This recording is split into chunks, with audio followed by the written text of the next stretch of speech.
Hey, hey, hey. That's my impression of ODB. What do you think, Sam? Oh, I think he'd be flattered. Hey, He you're seems like back a with... relaxed sort. He did seem like a very chill person. You're back with the Beat Motel podcast. Incidentally, I'd like to do an episode on the Wu-Tang American Saga thing, but you haven't seen it yet, have you?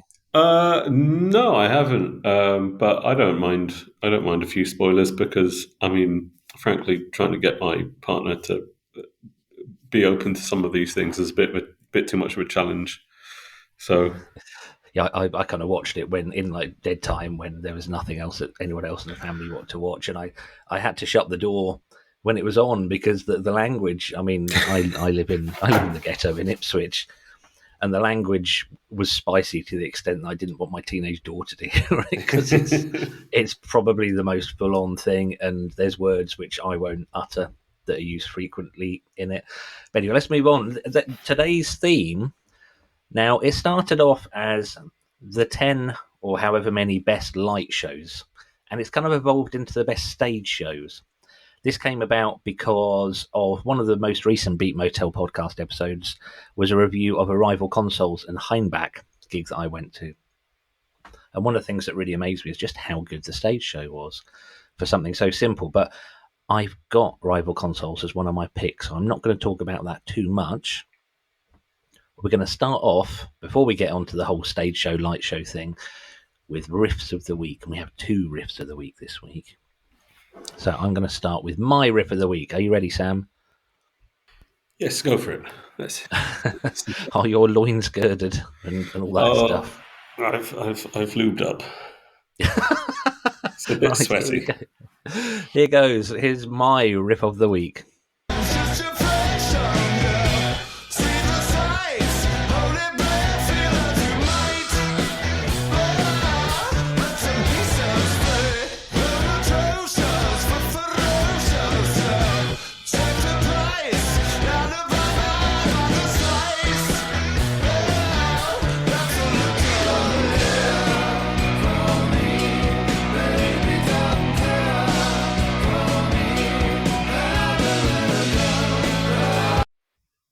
So, can you guess who that was, Sam? I can hear a lot of different things in it. I can see. Well, I'm going to say it's British. Carry on. I would say it sort of got something of a Franz Ferdinand post-punk thing to it, but it's certainly not Franz Ferdinand. And then a nice Blur chorus. It is a Blur chorus, and I deliberately left in the Blur chorus when I clipped this. For anyone who hasn't listened to the Beat Motel podcast before, we can only use 30 seconds of any track. Otherwise, we get done in by PRS and licensing and stuff. But I deliberately I wanted a bit of the chorus in so you'd hear that and see if it harked back to our Blur episode, which we did a few weeks ago. And nice, like it sort of does the Franz Ferdinand, but then it sort of the second or third time round, I can't remember how many. That's the first time I listened to it, so I don't know. But the guitarist starts to choose some interesting notes in this guitar, which sounds great. What is it? It's Queens of the Stone Age. Ah, fuck, really? So, yeah, Californian desert rock isn't so not very British, but I maintain that ever since Josh Homme produced an Arctic Monkeys album, he's had some of the swagger of the Arctic Monkeys, the very British, very sort of Liverpool thing. And he said as much when he produced one of the Arctic Monkeys albums. He said he wanted to do it because they had a level of swagger that he would never ever be able to reach, and I think he's been trying to ever since. And that I hate the Queens of the Stone Age partly because they're so popular. That's why I was surprised that. I've never really listened to them, but fuck, you can really. I mean, I associate them with that sort of driving, very American, fuzzed out, stuff. I haven't really listened to any of their stuff, and then that sounded like wow, that's a great sort of art rock band thing to it. There's no California desert left anymore, really. No, not at all. They've been a lot more that way for quite a long time. And there's riffs and tracks in some of the last couple of albums where I'm almost sure the guitars aren't actually tuned. They're completely out of tune guitars, which some of that track we might just heard, which, by the way, it's called Emotion Sickness. I think there might be some of that there. And I like that as a challenging way of making it's still pop music, but it's just so sort of greasy and sort of Yeah, filthy and dirty and swaggering around. I thought that's a it's pretty nice riff. yeah, but it's got sort of the roundness of, like, say, a Foo Fighters production to it, but it doesn't have, like, perhaps a sharpness you would expect with the English style thing, but it's certainly, yeah, surprising. Great, well I think done. it's Fuck you. more. I think it's more English influence than anything else they've done. The videos and all the imagery around this album is kind of like the Craze and Teddy Boys and stuff, which is really unusual for an American band to even know what that kind of thing is. You can see mods and whatever pop up in American things because Quadrophenia and the Who and whatever were so massive, but the whole Teddy Boy rock and roller thing, that's just not something I would have thought would translate across the ocean. No, but a few years. I remember the point where I got really turned off Rancid is when they started hanging out with what they thought was cool London gangsters, and you just think, oh, fuck off. Obviously, I would never say that to any of their face because I'm a They might be listening. small man, and they won't. Obviously, avid listeners. But it's like musician. It's just like stop fucking posing so much to the point where you're absolute bellends. Right, let's have your track, which I can't actually find. Private function. Why can't I see that? I tell you what, we'll have to see if I can import it into the episode on the fly. Oh my god, this is tense. This is tense stuff. Private function. Oh, sorry, I've given away who it is now, haven't I? But then I can see it anyway. Yeah. All right. Guess who this is, Andrew?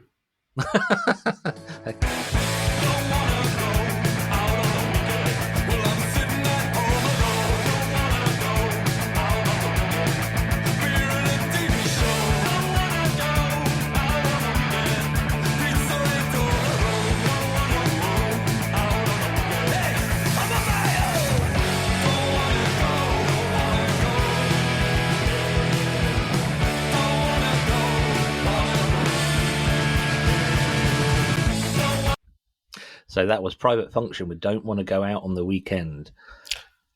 What's your reason for picking that? I've got some things to say, but I want to hear your input. Man, there's I read I sort of forced myself through a book by this American music journalist called Alex Ross. The Rest is Noise. And it's great. Like what I could understand, it's great in parts. But he had a quote from, I think it was Stockhausen, one of those sort of big, or Shostakovich, one of those big avant-garde composers of the 20th century, who apparently gave a lecture and said, "There's a lot of great music still to be left in C major, which is like the easiest. It's all the white notes on a keyboard, on a piano, essentially." So it's the simplest key to compose in. He said something along the lines of, "There's a lot of great music still to be composed in C major. I just don't know what it is." And when I hear that private, like that music has been going on since sort of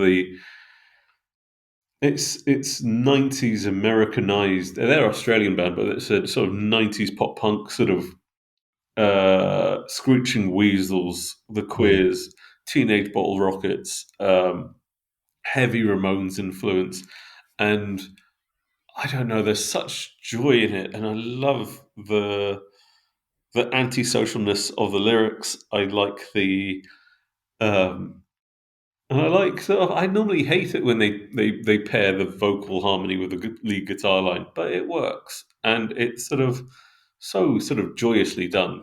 And it's a It, great little riff. It is. It's very accessible. I like the fact that it sounds like when they were writing the song, they had a band meeting, said, we should have a verse here. And they went, no, let's have a chorus here. And they said, okay, well, after the verse and before the chorus, we ought to have a bridge or a middle eight. No, let's just have another chorus. Okay, well, what do we do after that? Well, let's have a chorus.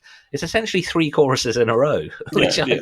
I kind of like. I And think. then, to add some detail to it, they get like a keyboard out at one point, like a Moog sort of Hmm. fuzzy noise thing that's just playing the lead alongside the guitar. And it's just mixed together. And it's just sort of like, this is great, let's play it. And then they just end some in a different way. And then the end of the chorus, that like nice bit, uh, I can't remember what it's referencing, but I think it's like a Beatles sort of thing that they used to do.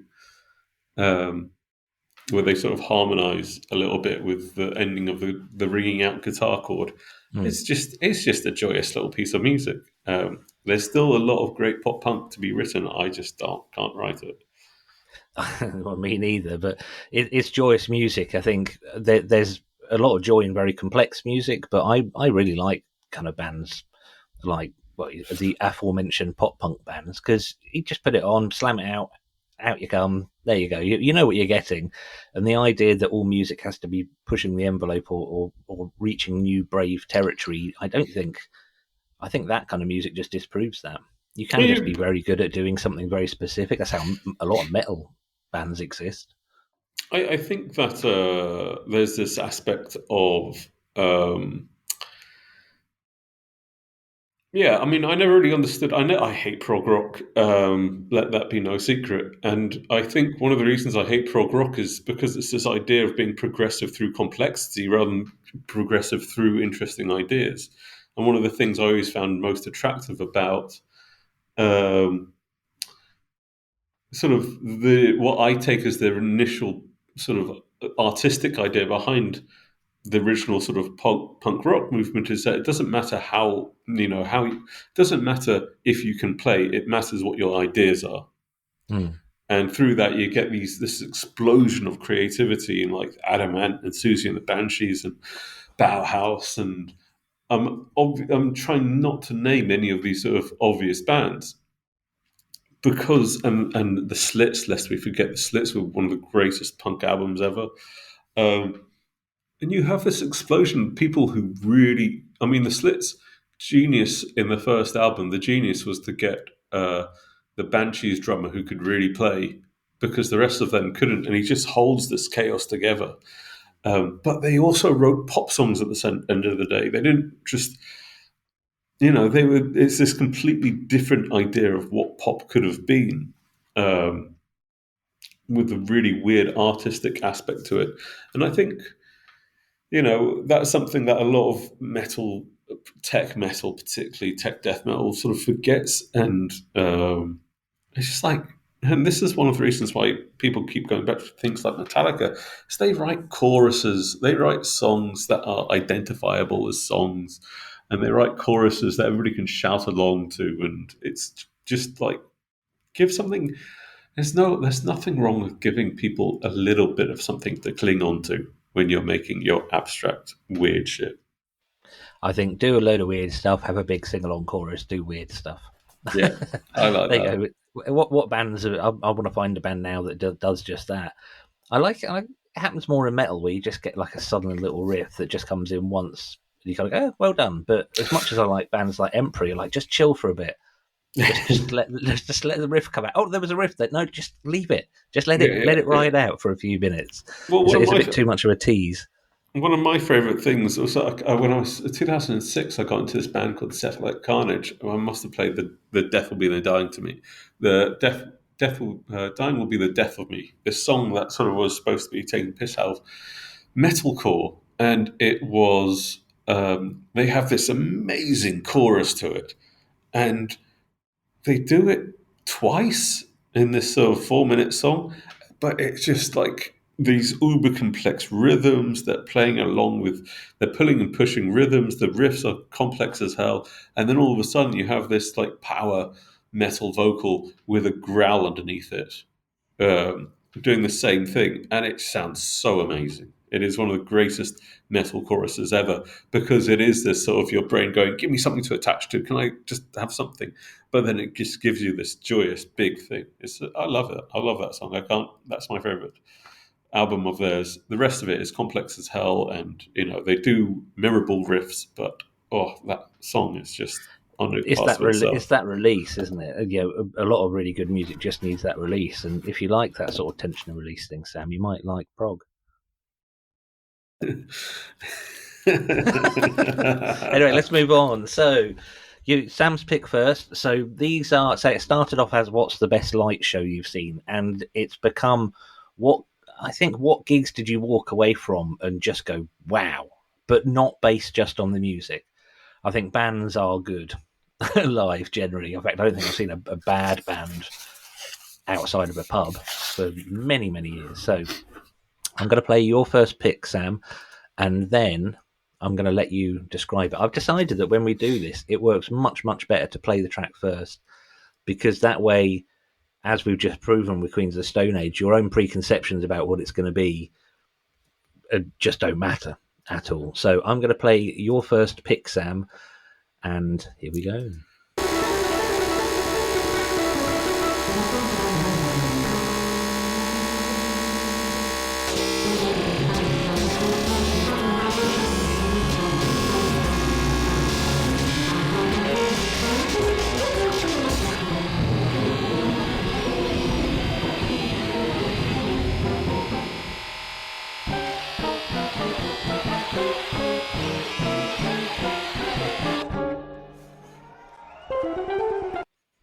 That is absolutely what in this household is called the forbidden music. It's the kind of music that I put it on and either my wife or my daughter will just go, no, just hear them from another room. No, not even like, oh, could you turn it down a bit? Or you've accidentally left the speakers on in this room. I've cabled up the whole house. Just no. So do you want to tell us who it was, or you could tell us why you chose it as one of your most memorable stage appearances? It's Squarepusher. The song is called An Arched Pathway. I chose it partly because it's from, I can't remember what the album's called, or accurately called, but he apparently, he's a bassist, and you can really hear the jazz fusion influence in his playing. It is a lot of his stuff is sort of drum and bass by way of jazz fusion. And it is called Ultra Visitor. I'm glad I looked that up because I was about to say something else. And I saw him playing solo with basically a load of effects, bass guitar solo, and a load of lights. And they were playing the first ATP All Tomorrow's Parties festival I went to, which was curated by the Melvins and Mike Patton. And my friend Andy was really into Squarepusher. He said, we gotta go. I mean, I hadn't heard anything, and I still don't like the records that much.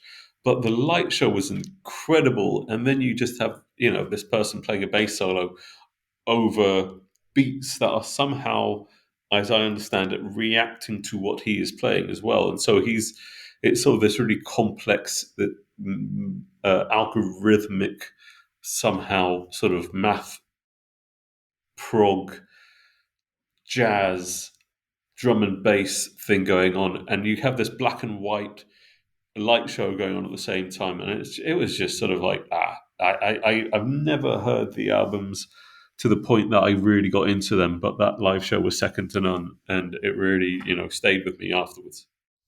It's amazing how many of the acts I were going to pick were from ATP festivals. So ATP, listeners, was a run of festivals called All Tomorrow's Parties, or ATP for short, that always had the best PA equipment, always had the best lighting rigs, and they had the best bands and never made any money and went bust about 5 times. In fact, we were there together, weren't we, at Prestatyn? The last one, Stuart Lee one? Yes, we were. That was heartbreaking. That was they went bust during the festival. Yeah, and then you had Rocky Erickson's son at one point telling everybody not to go to see something because his dad hadn't been paid and therefore wasn't going to play. And So then we he, didn't go. yeah, but then he turned out to fucking play. Yeah, that was And such a that, weird fest. Go on. yeah, and that festival was sort of heartbreaking because it sort of felt like such. It's like going to see an old friend who, you know, just couldn't stop drinking that little bit too much every night, and kept So, making choices. You just went, you make some really awful choices with your life. Stop doing that. Come back, sit down, calm down, and they sit down, kept. calm down, ATP. It got to the stage our lack of faith in the organisation, and we were there, say, at the bloody miserable end of it. Our lack of faith in any of their communications was so bad that one night they announced at like a short notice, 2 o'clock in the morning, in this venue, because they're always at Pontins or Butlin, so like holiday camps, is going to be Charlotte Church's sex dungeon. And we kind of went, oh, really? And just went to bed. Found out the next morning, yeah, Charlotte Church, who Prestatyn's in Wales, Charlotte Church is Welsh. Charlotte Church turned up and did a metal and rock covers set for 2 hours, which apparently was absolutely amazing. But we just didn't believe them. The other stuff that ATP did to us, we went to the Godspeed You Black Emperor ATP, and we missed one of the Godspeed You Black Emperor performances because we walked into the main hall at about 11:30, 12, and there were big posters up saying Godspeed have decided to play at 10 a.m. And it was like, you bastards. I think I was at the swimming pool, just completely missed it. And like ATP, they were almost deliberately incompetent, just in really weird ways. Like, why would you do that? Why would you put on the band 10 hours early when everyone's asleep? And it was always there We was ought to do always an teams. ATP episode, I've just decided. Yeah, I love the ATP. That's such a good part of like pre-marriage life of going off for a weekend and just doing really just drinking too much and seeing an array of amazing bands one after the other. It was they were such fun, but it was diminishing returns after the first two, three ones that you went to. It just started being diminishing returns, frankly. Okay, I've made a note of that because otherwise we'll go off on a whole section just talking about ATP. So we'll do an ATP episode. Okay, so next I'm going to play my first choice for the act I saw that I went, oh mercy me. Here we go.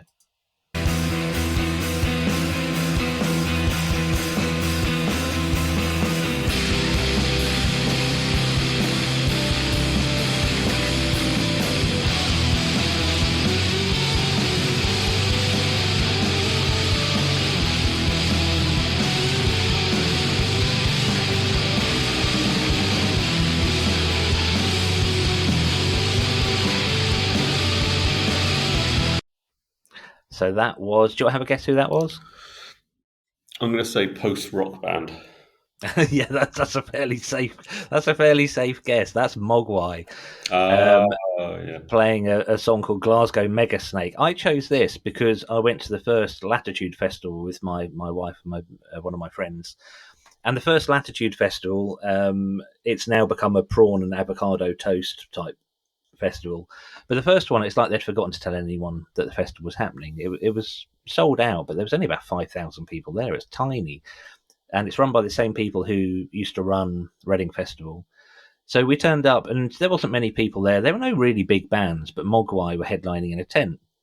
And we were a bit knackered by that point at the festival, and Mogwai were playing their kind of tinkly, nice guitars, and it wasn't massively loud. So we ended up just laying down at the back, and it was quite dark in the tent, and people were just sort of chatting. It was so quiet, you could hear people talking to each other over the band. And when that song kicked in, the loud bit of it, the volume suddenly shot up to 11 and all the lights on the stage came on. And it's really hard to describe, but laying there just kind of hearing just tinkly, gentle stuff, and then suddenly like bang, really, really loud, absolutely scared the shit out of us, but it in a really good way. And a few weeks later, I was at Reading Festival with, I bumped into a mutual friend of ours, Sam Brento, sorry. Bento's a type of lunch, isn't it? Dave Brent. Not the Dave Brent from The Office. God, this is getting confusing. Anyway, I bumped into him and he said, "Oh, what did you think of Mogwai at Latitude?" And I said, "Yeah, absolutely astonishing." And he said, "The sound was shit, wasn't it?" And I was like, "No, we thought the sound was good." He goes, "No, it wasn't. The sound was shit." And this guy stood next to him, just started staring at him. And I just said, "Dave, I'm guessing your friend there is Mogwai sound engineer." Yeah, he is.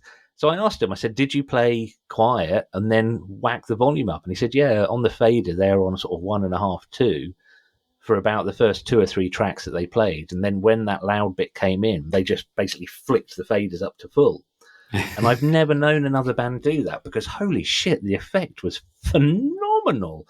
Then they were then up at that level for the whole rest of the set. But that's my reason for including that. Just for what I think of is actually quite a brave, inventive use of the PA. It's PA usage has become very, very homogenized and safe, I think. So hearing something like that was brilliant, albeit however many years ago it was. It's I've seen Mogwai a few times, and I just like post rock is there with prog rock with me for me. So I'm not going to say anything. If you can't say anything nice, actually, no, that doesn't work for a podcast, does it? You can say as many unpleasant things as you want. Let's move on to your next bit of chamber music. Here we go. Here's the first line of the motherfucking song. About a kind of motherfucker, she was sick of feeling numb. She decided not to suffocate herself to the bone.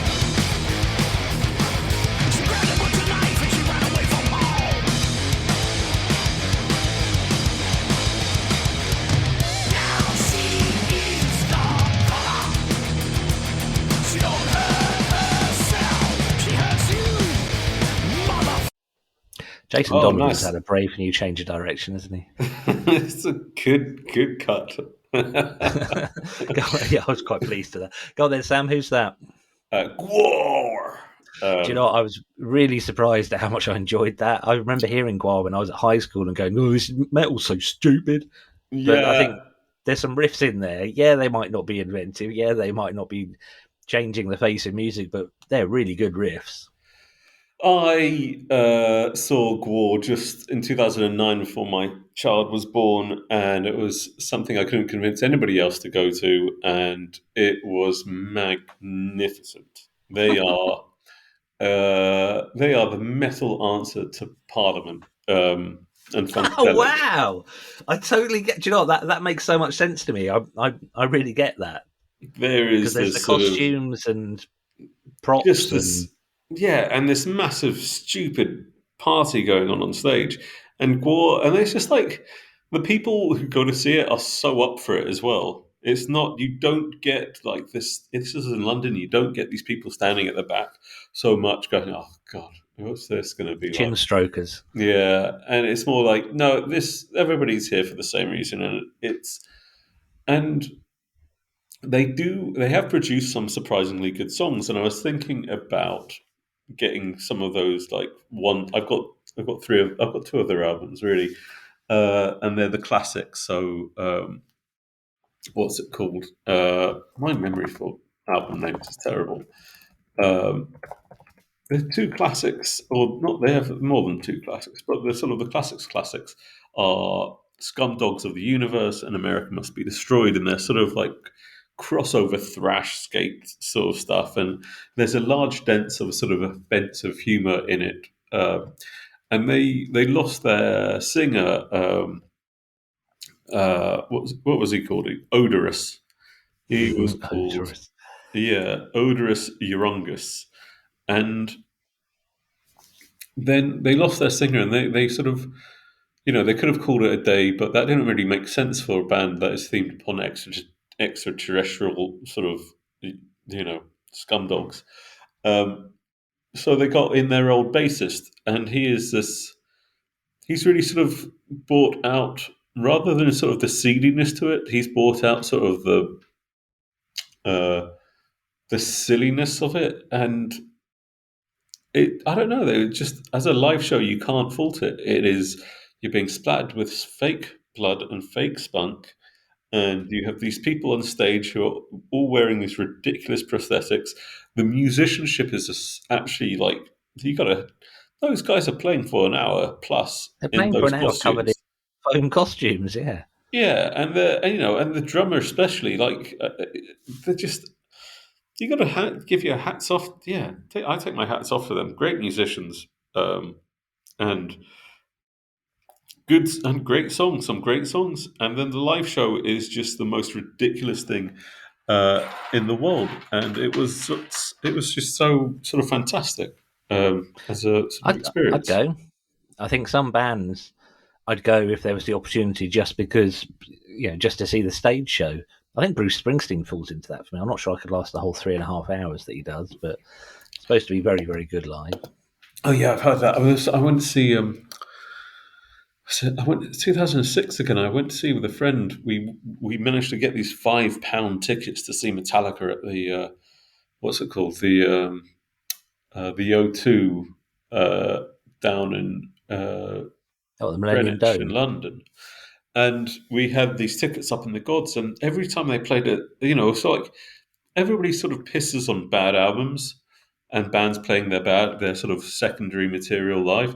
But if they're that big, you know what? And they're going to play for that long, gives you an excuse to get up, go to the loo, go get a drink, chill out a bit, and then come back for something you actually really want to see. So you don't get like tired. It's like I if think you're basically, my advice is that if you are a really big band, put out a shit album because everybody's relieved by those moments in the set where they can just relax a bit.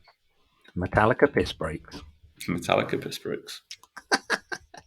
That's fantastic. Right, the next track. Oh man, it was really hard to choose something, but here we go. And incidentally, there's not as much of a pause now because I've realised I can press record on the sound capture thing and then press play on my keyboard, so there's not such a gap. Here we go.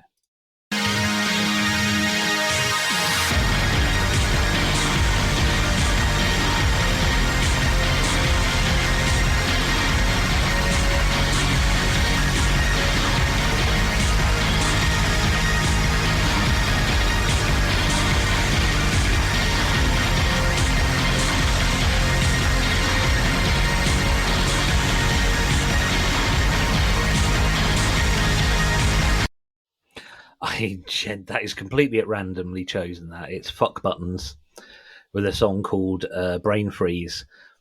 I really struggled to find a clip that that would mean anything to me, because if I'm really honest, I haven't really listened to them much since I saw them live. But this is another pick from ATP. This was an All Tomorrow's Parties festival, and we'd driven from Ipswich to Minehead, and it took about 9 or 10 hours because there was blizzards and heavy snow, and it was such an arduous journey. I was really uncomfortable by the time I got there. I can't remember if you were in the car with me or not, but it was tough going, whatever it was. So when we got there, when you went up to the main arena at ATP, there were people giving massages.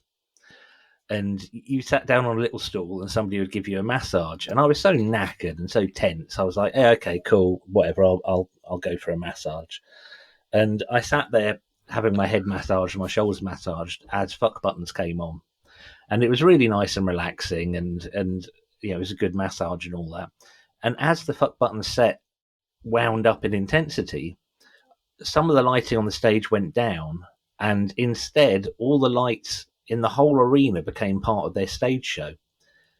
Like the little lights where the steps were that stop you from tripping up, the lights behind the bars, this is the Cabaret Lounge at Minehead in Somerset. So there's a lot of lights everywhere, and the whole room just became an extension of their performance. It was absolutely incredible. And many years later, I met a guy called Declan, who was Fuck Buttons' manager at the time. He lives here in Ipswich now. And I asked him, I said, how did you do that? Because it was such an incredible spectacle. And he said, oh, no, it's nothing to do with us. It was a complete surprise. It was just a Butlins member of staff just took it upon themselves to do it. And they don't even know how he did it. They didn't even know it was a function that you could get. But in that moment, it was absolutely unbelievable. It wasn't just because I was getting a massage. It was just all enveloping, just all consuming. Do you remember that? I don't. I know I've seen Fuck Buttons a few times, and I never really listened to them deeply, and that sort of made me go, wow, this is like this is like 80s. It's 80s music, but everything's turned up to 11. Yeah, It's it's like a good wall of description. noise from the 80s on like sounds. Seriously, they're one of those bands I just never really got. I guess I didn't have that moment with them.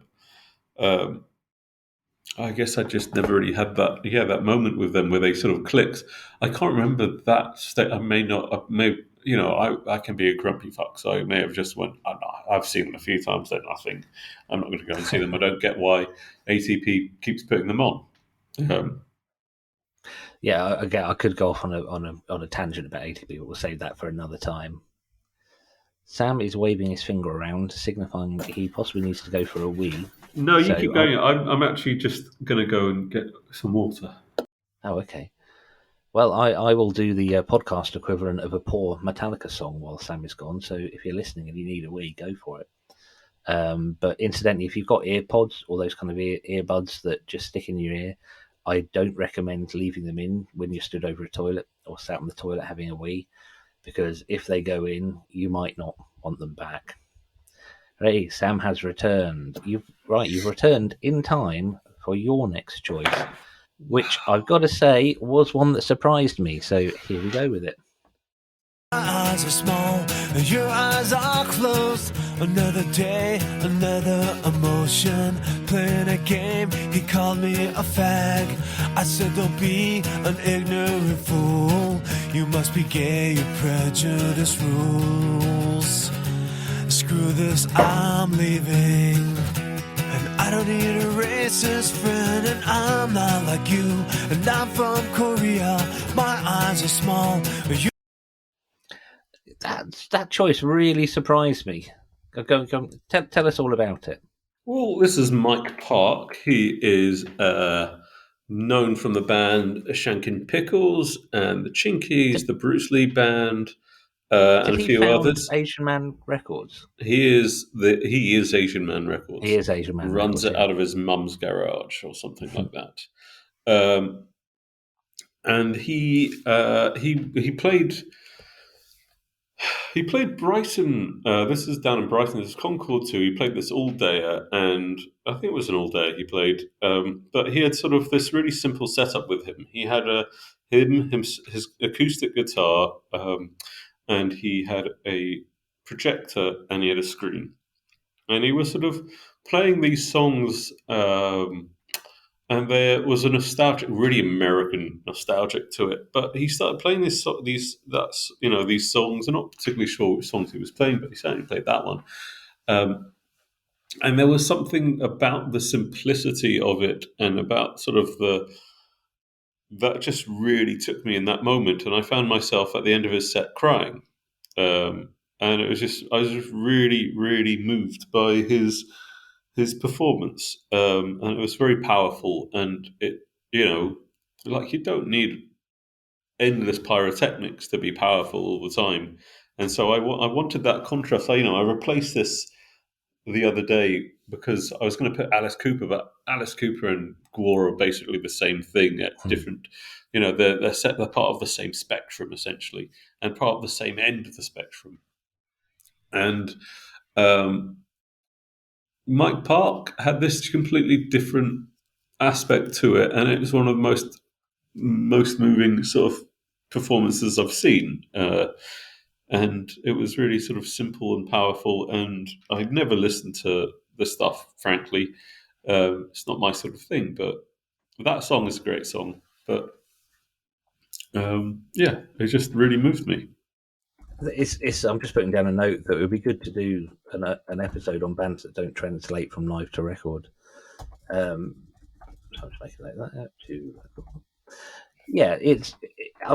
I'm really pleased you made that choice, because it would almost be a bit on the nose and a bit obvious just to choose the big pyrotechnic, big flashing lights. Because I saw Barbara Luck, bassist of King Prawn, do his acoustic thing in a tiny little room, a capacity of about 40 here in Ipswich. And again, it was a very moving, very emotive thing. I think he was crying as well, actually. It was, to speak to the man, he is like a bouncy ball trapped in a barrel. He's just such a big character and so enthusiastic and so incredibly positive about absolutely everything. Just seems to go all quiet and sing. I mean, listeners, both Sam and I think, are naturally adverse to songs with acoustic guitars about feelings. It's not really sort of where we're at with a lot of the music, and I think it's possibly because of that you can get caught off guard, and that's a wonderful thing. And it's proof as to why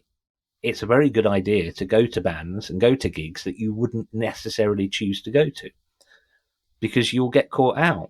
And even if you only get caught out once in every 10 gigs, I think that's worth it. I think that's what makes it cool.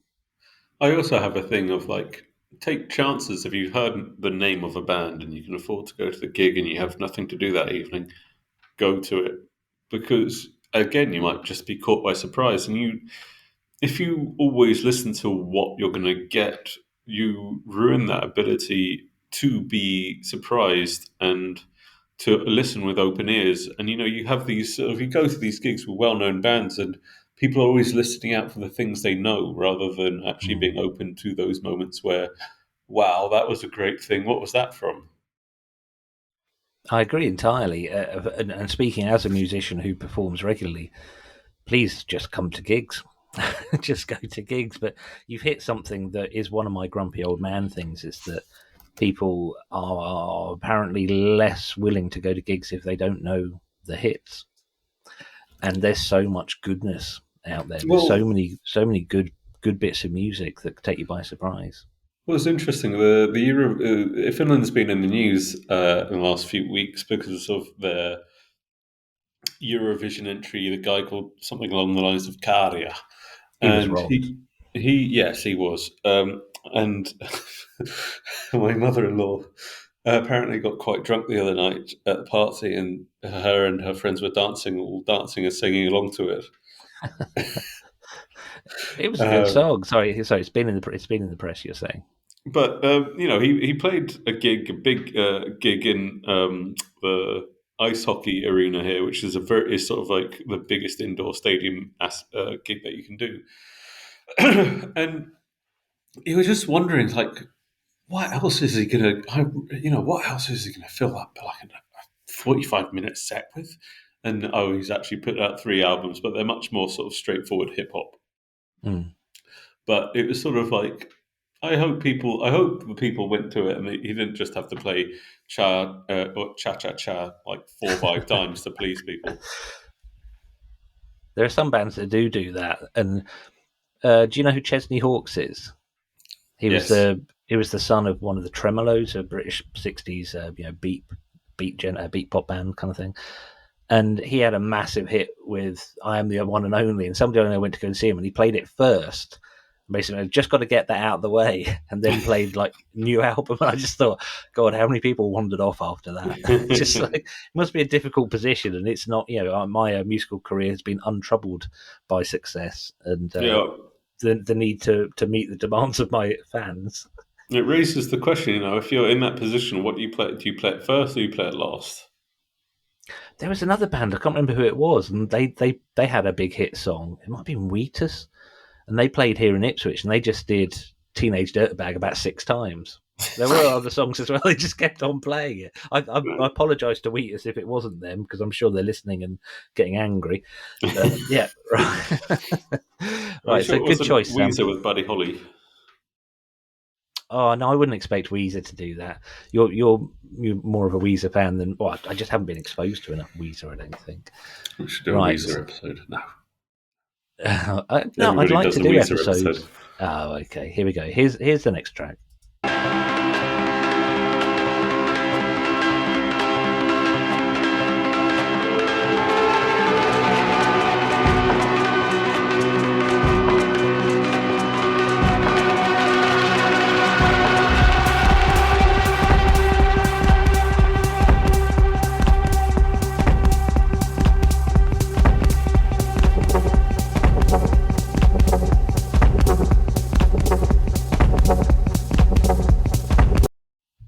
So that's Howl by Rival Consoles. And Rival Consoles is the act or the artist who kind of set this whole thing off.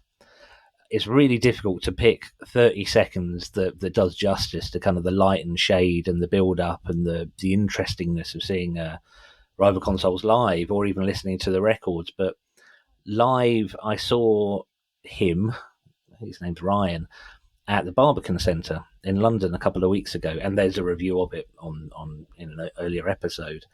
And I was astonished that a massive seated venue, which I wouldn't ever expect to be a good place to see a band, was pretty much perfect. For one thing, I'm old enough that I don't mind sitting down for a while, but the sound of the room was perfect, and so was the light show. And it wasn't frenetic, stroby, millions of lights. It was very dark, but just very well choreographed light show. It was mostly just long beams, but just nicely sort of slicing the room up. Unfortunately, because I was in one of the higher balconies, I had to look away each time I saw one of the lights coming around, otherwise it was going to burn my retinas out. But I just wanted to play that little bit because it's just bloody impossible to find a bit that actually justifies, gives you an example of how good it was live. But that was Rival Consoles with Howl. Do you think, because looking at the list of that we've done, we haven't actually got a lot of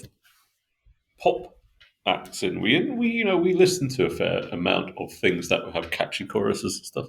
Do you think there is something about these acts that don't for the most part, don't wrap themselves around a catchy chorus where they try to make it more interesting to give something else, when you go and see them to click onto?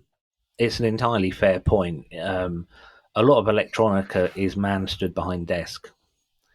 And in my own musical life, I've tried to give something a bit more. I developed a system with a couple of friends that uses a couple of tiny little computers called Arduinos, a bit like a Raspberry Pis, and these huge long strings of LED lights that I could program using MIDI.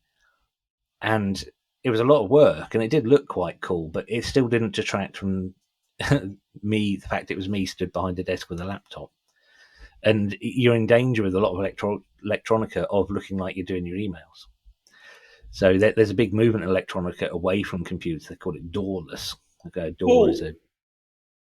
That reminded me of we saw at that last ATP, we did see Sleaford Mods, who I did enjoy in part. I never really got into them that much, but I did enjoy in part. But there was a weird aspect where it really was a guy doing a lot of the work, which is the singer. No idea what his name is. Jason. And his mate Dave. Andrew, who just seemed to be pressing play. And he makes a big thing out of just pressing play. Then he stands back and drinks beer, essentially. And it's kind of part of the act, as it were. But what surprised me about that, they say we were both there, it was the Stuart Lee ATP, is that it was still a very engaging show. It wasn't the guy pressing play, because that is all he's doing. It was the singer doing, I don't know, he didn't even move around a lot either, but it was just such an intensity to it. It was fucking angry. It really was. I was surprised how intense it was. There was a John Lydonness to him. It's very John Rotten. But pre-Butter days. Well, I'd say it's a lot more intelligent. I think the original Johnny Rotten thing, the being deliberately antagonistic, that gets old pretty quick. I don't know if Johnny Rotten is deliberately antagonistic. I think he is just unintentionally just wants to fuck everybody off at some points, and he's glorious at it. But it's I don't know. There's a point where these older punks like Morrissey and John Lydon, there's a point where you just start saying deliberately stupid things. Though I mean, is that what Morrissey's doing? Well, he's just. I don't know if he's being antagonistic, but he's just being an old cunt. Excuse my French. And he's it's sort of this. I think it's sort of this. They forgot how they did it when they were being intelligent about it. So I John, think they fluked it and they're trying to recapture it. If I'm being unkind. no, I can see that as well. I want to be kind and think. I think John Lydon particularly is very, very intelligent. I'm not sure about Morrissey, but I think Lydon is very intelligent. I think Morrissey believes he's very intelligent. Yeah, I just don't Lydon think did, Lydon is very kind to himself. that's an interesting perspective. He did a spoken word tour in the UK a couple of years ago. It must have been just before COVID. And he came to Ipswich actually and Bury St Edmunds. And the show, he just sat down in a chair and spoke. And I think ego will only carry you so far for that kind of performance. You've got to actually be interesting. And you can't just do a one man show. And, he played in venues with 1,000, 2,000 capacity. You can't do that just relying on the nostalgic pound of people who love Nevermind the Bollocks. So there's got to be more to it. That being said, he hasn't done it since. So maybe it wasn't such a success. Right, let's move on to your last choice. Come on, where's the button? There it is.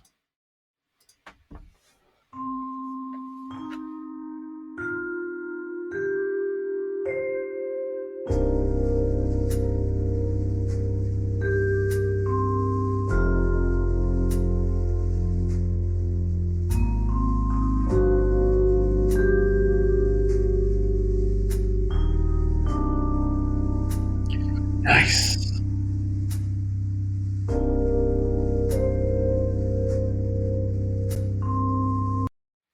Out of every other clip that I prepared, that was the one that it hurt to make it that short. That's such a tease, just that little bit. It's like, come on, it's like having the first sip of tea and then someone just swiping the mug out of your hand, only hearing 30 seconds of that. Oh, they're like, it is jazz in slow motion. But Jackson, the title. Tell us who it is, because the title of this, when I looked it up so I could clip it for this, the title made me think it was going to be something very, very different. Well, they're signed to Ipecac, which is wow. Mike Patton's. Or they've done a few albums on Mike Patton's label Ipecac, but it's Bohren and the Club of Gore, and it's about like a few of our choices, both sides. I've never really got into the albums of,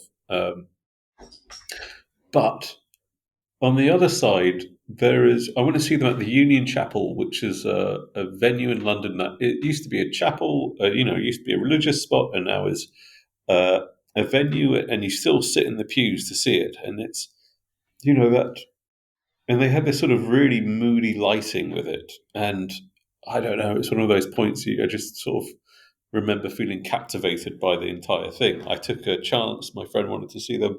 I took a chance, and it paid off spectacularly and very sort of profound sort of experience live. What a amazing space to see sort of basically a goth slow motion doom jazz band. God, goth slow motion doom band. Just if you were to text me and say, "Shall we go and see this goth slow motion doom jazz band?" I'd say, "Abso-fucking-lutely."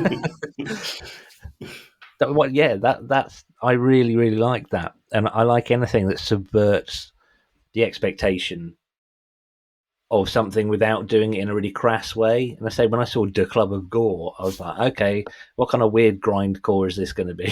It's Yeah. just not at all. That's wonderful, and it's on I wouldn't call Ipecac a metal label, but they're verging towards that, aren't they? They're on the experimental side of heavy music. But yeah, I wouldn't be surprised if I saw something like that at a metal festival. I was going to say ATP, but I've got to stop talking about ATP. Yeah, I mean that's where I first saw them. I think at the Melvins Mike Patton ATP. All right. And I couldn't sort of make this. This sort of swung up between this choice was between Bohren and the Club of Gore and Colin Stetson, who is a jazz saxophonist. a sort of jazz saxophonist, sort of post jazz saxophonist, who does these. Which is again, he played. I've seen him a few times. That he played a church. Last time I saw him, he played a church in England, and I decided I don't never want to see him again because I don't think it will ever come close to that setting. And there is something about people playing churches, which you have done, which if you get the right sort of music, it just takes off a completely sort of euphoric experience to it. Completely different type of music, but I saw The Sword play in Colchester Arts Centre, where I'm going tonight, actually, which is a deconsecrated church. And there's a huge stained glass window at the back of the stage, which normally has a curtain in front of it. And when The Sword play there, they lit the window up. And just seeing a metal band playing in front of a stained glass just was so cool. It just made total sense. So I know what you mean. Like finding the setting that matches the music is just a. I get where you're coming from. That, especially you'd be scared of going again in case it ruined the first time you went. Yeah, and I think going to see that Colin Stetson gig that we went to see, it was me, my friend Al, and our friend Jen, and we went sort of because Jen hadn't seen him, and we were sort of went, oh, all right, yeah, and then we both went, that was just astounding, and he's also because he does this circular breathing thing. I've never seen someone play. And the audience, like, willingly not wanting him to do an encore because whilst it was amazing, you sort of fear that he's going to hurt himself. What a nice audience. More, if it's okay. More, but take care of yourself. Think about yourself first. Go and have a herbal tea. Come back and see what you feel like. Right, I've got for the final choice. We've got the complete opposite of that. I'm going to have to explain what this is before I play it, otherwise it won't make any sense. There's somebody or two brothers local to us here in Ipswich. There's Ryan Jordan and Luke Jordan, and it would be closer to call them performance artists, especially Luke Jordan. But I'm going to talk about his brother Ryan, who has been around the Ipswich scene for a long time. He plays certainly all around Europe. And he was studying a PhD in noise electronica in Hong Kong. And he's a larger than life character who is problematic in some ways as a person. The world needs people like him, and I don't want to delve too deeply into that.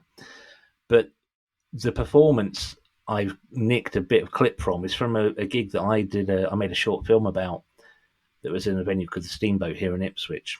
And Ryan Jordan's performance, he was running the night that night, and instead of using a PA, he hired these local guys. They've got like a West Indian sound system, so proper like homemade PA rig that filled up half the Steamboat. It was huge, massive, far too large for the venue. And Ryan's act is a little set of electronics that he's made, all cobbled together, and I've seen him try and fix them just before a gig before. And what happens is, it's got a photovoltaic cell. It's got a photosensitive cell, and when a flash of light goes across this cell, it sets off the loudest like cannon noise you've ever heard. It's so abrupt and so violent, and it's triggered by this strobe light that's probably big enough to bring down commercial aircraft. So whenever he plays, the room's darkened. He fills it with normally acrid smoke. He didn't at the Steamboat because they would have kicked him out. But it's dark and smoke, like unpleasantly smoky, not haze like you'd get in a venue, but actually like making your eyes water. And it starts off very slow with the strobe. So each time there's a flash, it's bang, bang, and it speeds up and speeds up. First time I saw him was in a room that had a capacity of about 15 people. And I had to go home. I was driving, so I wasn't drinking. I couldn't. I had to go home. It was too much. It made me feel really ill. And somebody passed out, and somebody else got a nosebleed. It really is the most challenging thing ever. But I thought if we're doing a list of performances that are exceptional, I'd still say it's an exceptional one. I've seen him do it a few times since, and now when he starts, I leave the room. I don't always stay because once you've experienced it the first time, you're never going to be that shocked again. So it's really hard to pick a bit of music, but I'm just going to play it anyway, and then we'll decide whether it was worth playing, because this really is all about the visuals and all about being there.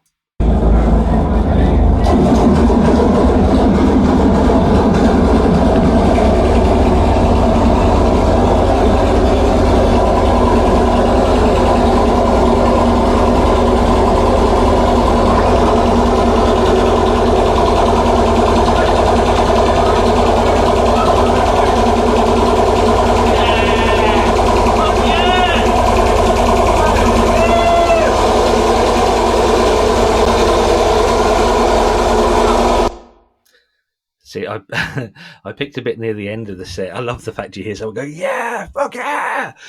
But it's hard to pick out. But at that point, the strobe will be going so fast that the room is just white, and the noise is so invasive and so unpleasant. I always thought Stunno would be the heaviest, most troubling band I'd ever seen until I saw Ryan Jordan. There's just something about that. Again, it's interesting that neither of us picked Sunno, because I think both of us have enjoyed seeing them live immensely. I think there's an aspect where they sort of introduced a lot of some of the visual languages of the things we've been talking about. But yeah, I mean, I don't know what to say about that. Where's the chorus? I was interviewed on BBC with him once, and interviewed by somebody else who was in a band that was quite famous, and I was asked about my music, and I spouted a load of crap, as I always do. And then Ryan was asked, "How do you write music?" And he said, "It's not music." And the interviewer was like, "What do you mean?" He said, "It's not music." I'm not. He was almost like, "How dare you assume that I'm writing music?" He wanted it to be as distant from something that would be considered music as possible, which I think by itself I found really, really interesting. It's taking the avant-garde to the absolute extreme. I mean, yes, I guess, what's the aim of it then? Just to be abrasive. See how far I can go. To a certain extent, he's like it as a human as well. He put on a noise gig in the upstairs of a Turkish restaurant here in Ipswich. I mean, noise gigs they can be pretty wild and very, very, very loud. And they got kicked out when one of the waiters came upstairs to ask what everyone wanted as a starter, and basically walked into a room with that kind of thing going on. Just he's a character. I think scenes need him. If everyone was too predictable, everything would be very boring.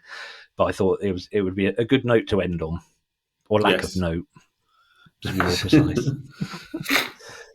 Okay, yeah, cool. I wonder how you can notate that. Maybe you'll see it one day. I can't even begin to describe it, which is makes it a bit of a moot thing, really, on a podcast.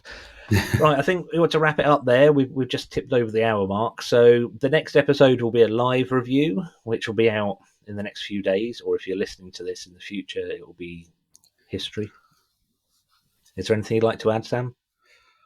Oh, I hope my sniffing hasn't interrupted too much.